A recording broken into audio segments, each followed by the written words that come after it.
Hello, and welcome back to Annihilation Audio. Today we're going to be going over automation, what it is, and how I used it to make this mix go from good to better. Normally I'd say great, but it's better. So, credit for the multi-tracks goes to a YouTube channel that I was no longer able to find for whatever reason. But they had the tracks available in the description, and it's a cover of Dead Rose by Chelsea Grin.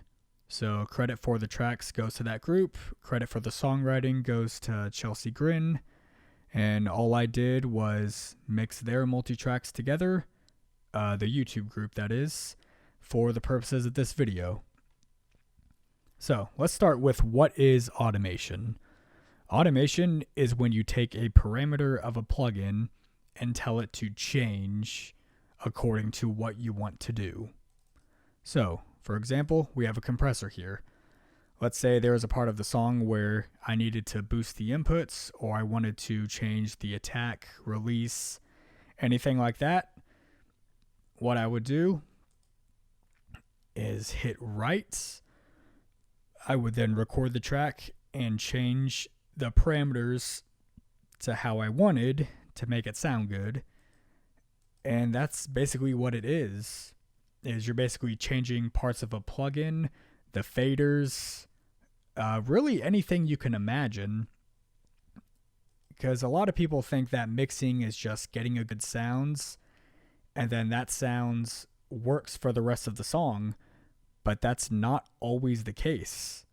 Because you can change these sounds to make them fit the song better, especially for fast parts versus slower parts, stuff like that. And that's what we did here. So don't freak out when I hit this button, but this is how much automation went into the track.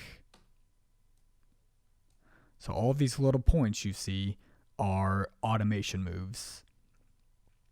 So I'm going to take you through how I did it real fast, and hopefully you'll be able to apply this to your own mixes. So the first one is master bus automation. So I have this labeled pre-master because this feeds my main channel, and I know this is the one that I do automation on. So I found that the best way to add impact to various parts of a song isn't necessarily post-production or impacts or even bass drops. It's a volume boost. So if we listen to this part of the song and watch the number right here, you'll notice that it goes from -1 at the beginning all the way to -0.5. So we are boosting half a decibel in automation to create a greater impact. So let's listen. It's going to be subtle. You might not notice it, but that's the goal of it. You're not really supposed to notice automation moves, especially if they're on the master bus. You want them to be subtle, because you don't want it to sound like somebody is turning up and down a volume knob, even though this is technically what it is, but we don't want to give that away. We want it to be impactful, not necessarily noticeable. I know that doesn't make sense, but take a listen and hopefully you'll see what I mean.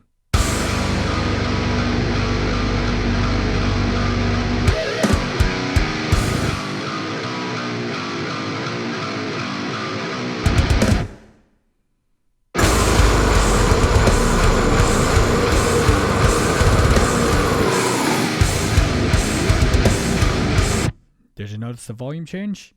Probably not, because I did not either, but it is there.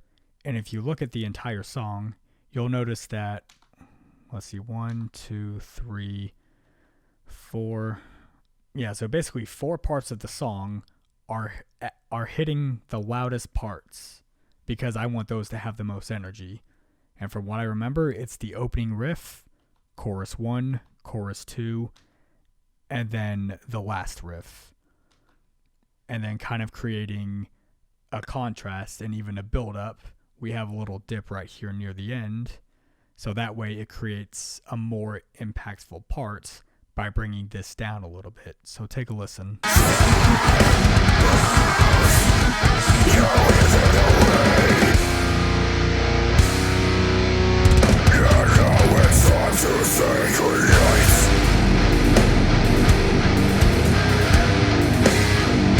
Now imagine if this was the same volume all the time, it wouldn't have as good of an impact as it did. So we went from negative 0.5 to negative 1 to 0. And I find that the most impactful automation moves are a decibel, because they are sort of noticeable if you know when to listen for it. But anything beyond that, especially on the master fader, it's just going to sound like somebody messing with the volume. And we're trying to take the listener on a journey, not kind of like take them out of the moments. So that's the master fader. And then let's go up to the kick. Kick has a little more going on. What I did was I added these little spikes right here. So it goes from negative 4.2 to 2.7. And that makes the first kick a little bit louder to create for extra impacts in song parts. I also added some crescendos here to kind of add for build-ups. So let's listen to that. It's very subtle, but you'll see the number change. Watch again right here.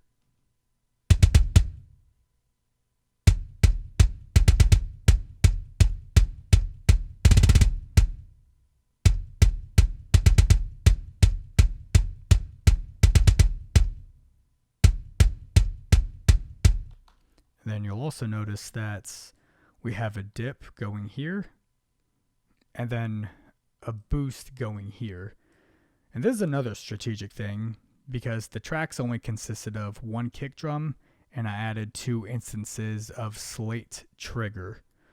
So what I did there was the fast parts would kind of be more, I don't want to say robotic, but more supporting. And then whenever the fast sections hit, then I wanted more dynamics from the original. Now, I know I say more, even though they look almost identical, but the process is there, whether these are real or program drums that you're working with. So listen once again. It's a very, very subtle characteristic change.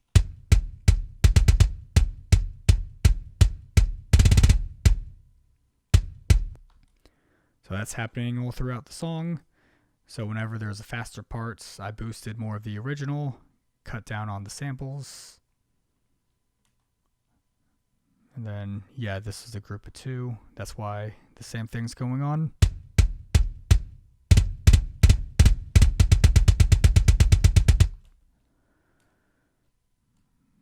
And we have a couple dips here for the faster parts. So even though we have that dips, I'm also boosting it on the kick bus itself to help it stand out. Because if you think about how a drummer would play this, they're going to hit pretty hard on these single kicks, and then it might get a tad softer when they're going super fast. So you bring the volume up, that helps it sound consistent. So that's pretty much the kick. Next is the snare. And what's interesting about that is I'm going to play this fast part, and then I'm going to let it flow into a slower parts. And I want you guys to tell me what you notice specifically about the snare rooms, which are these 2. So watch the automation happen. You will see the faders move up and down.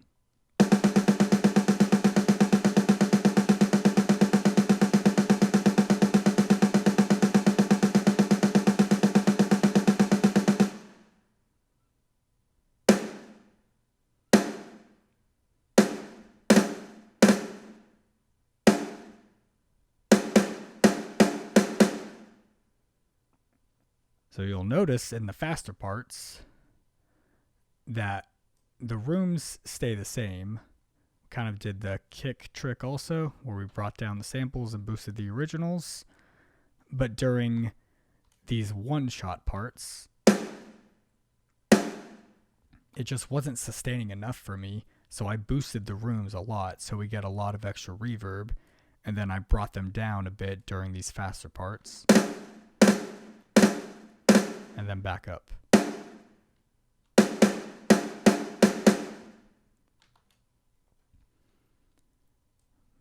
And then, yeah, over the course of the song, it was just a matter of changing the blends whenever there are faster parts, like this.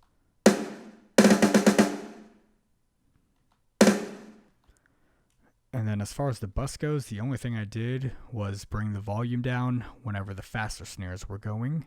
That way it blended with the kick better. And then as far as the toms go, not a whole lot going on with the blends. I did change a couple near the ends. Just help them blend better. And the bus had most of the work going on here because it was all about volume control here and just making sure they blended with every other part of the mix. Some of them were too loud, others weren't loud enough.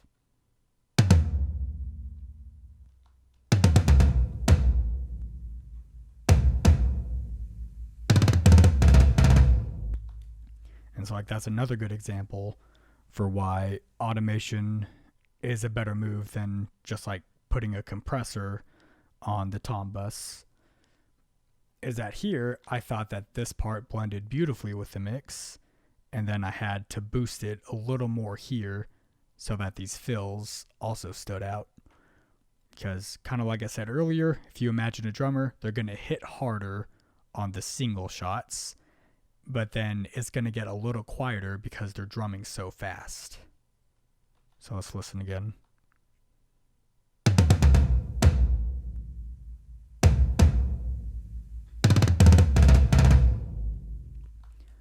So these aren't huge moves, but together they add so much. Onto the hi-hats, there wasn't anything I had to do with those. The overheads, yeah, those had a lot going on because it was just one stereo track. Now, normally I like to have overheads, possibly crash rights and lefts if those are an option. But with this one, the right crash was a lot louder than the left one, and that's something I had to be conscious of. And you'll see all these moves here, we're trying to bring the other one up in volume to match it.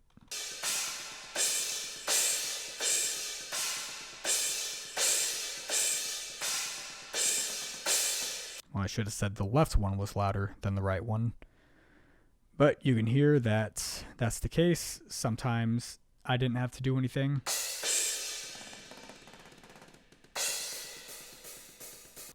Other times I did. Sometimes it was just a huge section.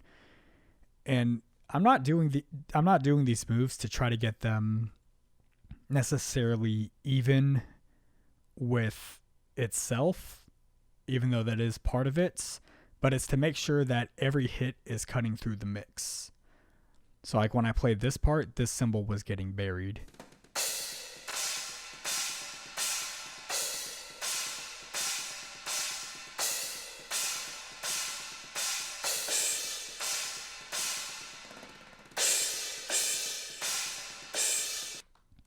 And then, yeah, it was just a bunch of moves like that. Drum room is the exact same automation as the drum overheads, with the exception of where they start. And then that completes automation for the drums. And this is what those sound like with the bass.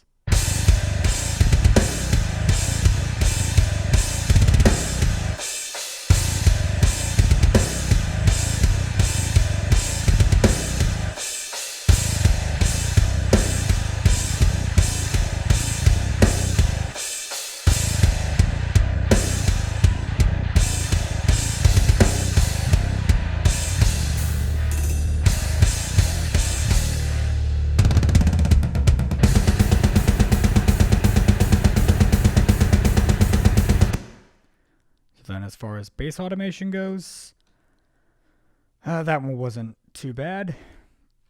But in terms of how to write it, you have to think about what does the bass do?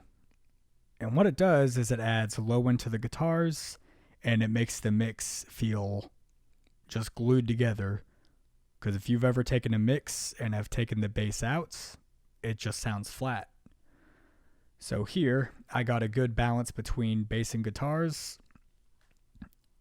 And then I use that as an average.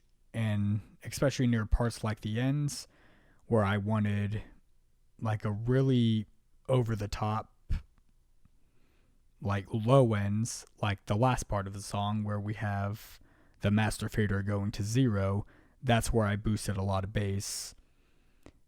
And then on the other hand, where I didn't need so much and the focus was mainly to be on guitars and vocals, then I took some of the bass back. So like in the beginning, you'll see the cuts or the guitars come in, and then when everything else comes in, the bass gets raised up.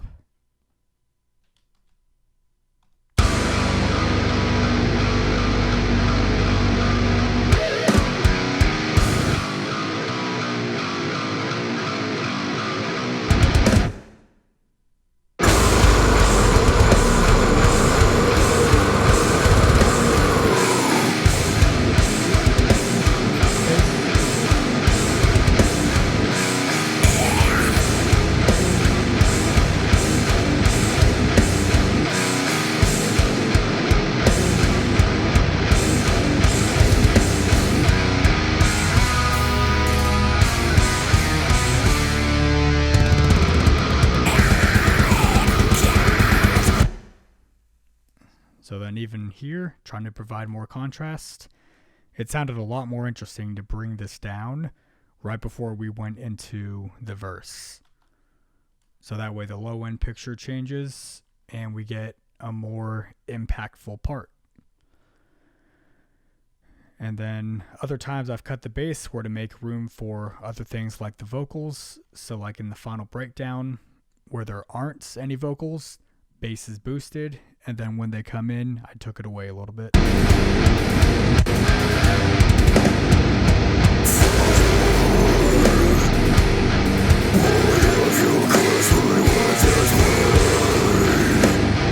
But you hear, even though I take it in and out, you notice that it still sounds bad whenever there's no bass in the mix. So even though it's taken down just a couple decibels, it's still adding to the mix, and especially when we go up.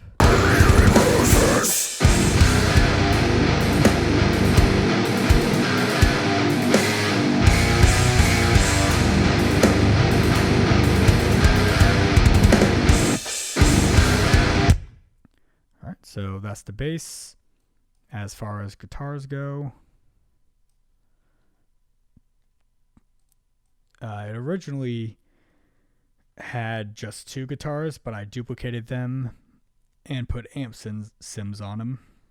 That way I could go for more unique guitar sounds and not just necessarily one sounds. And then also I have the option, like I've done with the drums, to blend the amp sims according to the different parts. So what I had on here were a couple of the nameless plugins. We have a couple of the neural plugins. We have the nameless and we have Gojira. And the nameless is really scratchy and it cuts through well, while Gojira is more rounded, and I purposely didn't put a lot of treble on it because I wanted the nameless to make up for it. But what I did was during both these parts, depending on what I wanted, I changed the blend. So go ahead and watch the numbers right here and look at how they change.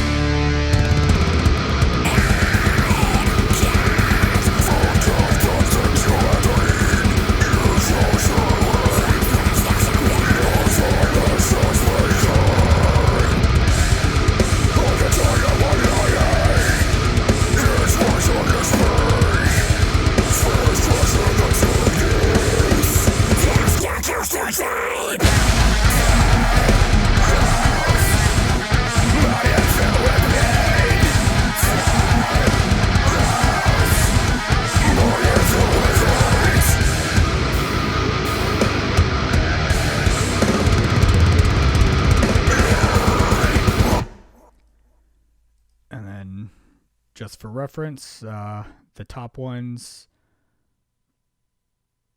are Gojira, and the bottom ones are nameless. So here we have. Let's see. So here Gojira was louder than nameless because I didn't need it to cut through a bunch. But then for more aggressive parts, I had the nameless cut through a little more. And that's it for the rhythms, pretty much. Because with the tremolo picking, I had to change the blend between the amps so that it wasn't overpowering, it was still clear, and it made for a better results. And as far as the lead guitars here, I have Gojira on those. And I had to automate this one a little bit during this part. Take a listen.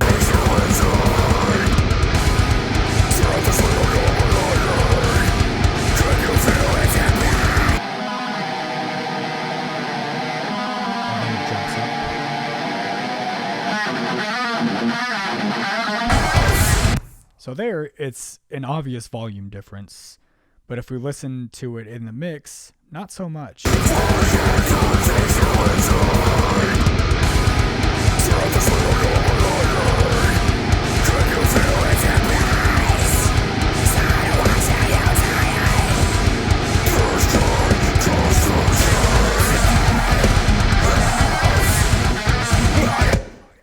Interesting how that works, isn't it? As far as the guitar bus, I didn't have to do much to it. Kind of the pattern we've had with the drums and the bass. Lower volume at the beginning, higher volume when everything comes in. And then the only other thing I did was I added a bit of a build-up right here before the final part. Take a listen.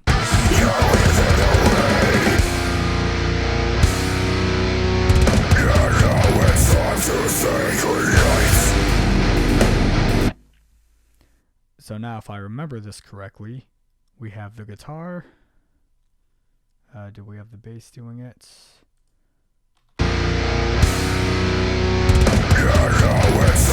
No, I did not have the bass doing it because I wanted consistent low ends. But now the guitars are building up. I remember that the kicks do. Right there. No, consistent toms, but like the kick and the guitars doing it together right before the silence and then the bigger impacts, that helps with the dynamics of the song. And lastly, after the guitars, we have what's labeled as an FX glass drop. I mean, I don't know if that's the appropriate title, but it's you tell me. It sounds like this.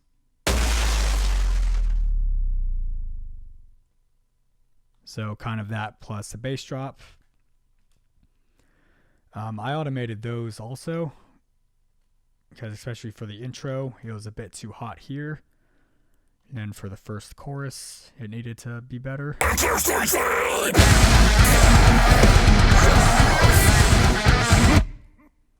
And then for the intro.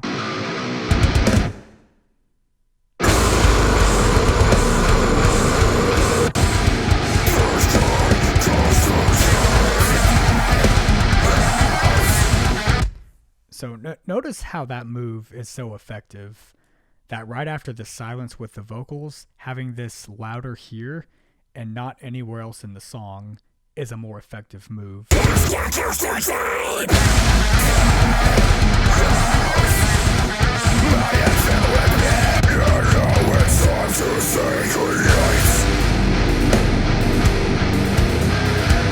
But see, now whenever you hear it, it's not the same intensity.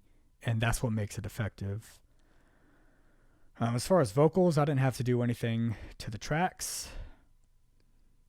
All I did for the vocal effects, which consist of reverb, saturation, and delay, was I basically took these with the original vocals and I just automated them down to negative infinity whenever the vocals were completely silent.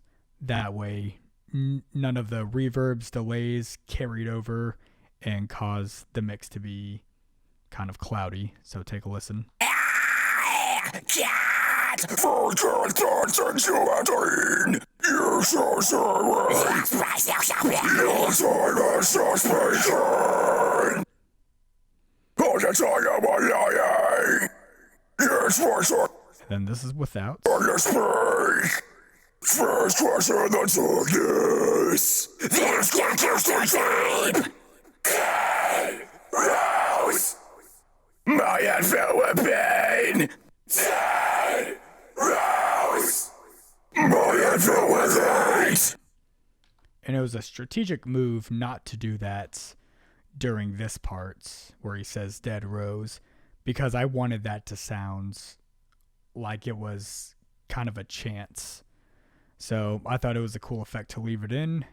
It's not overpowering, but it does add to the goal I had in my mind when I was mixing this.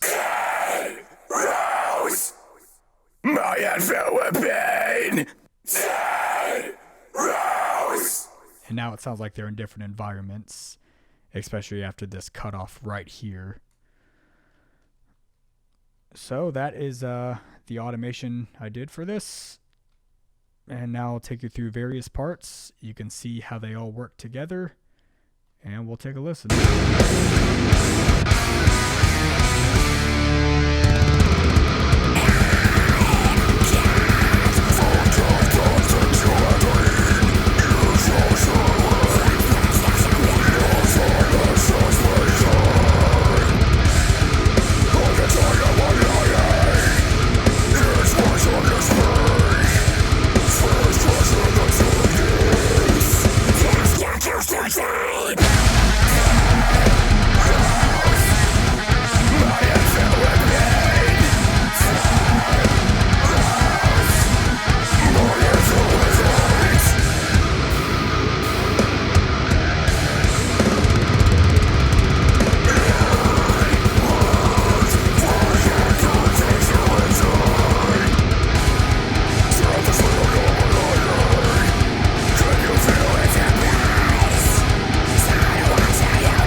So more or less that is automation in a nutshell, and some of the things you can look for to help make your mix move a little more.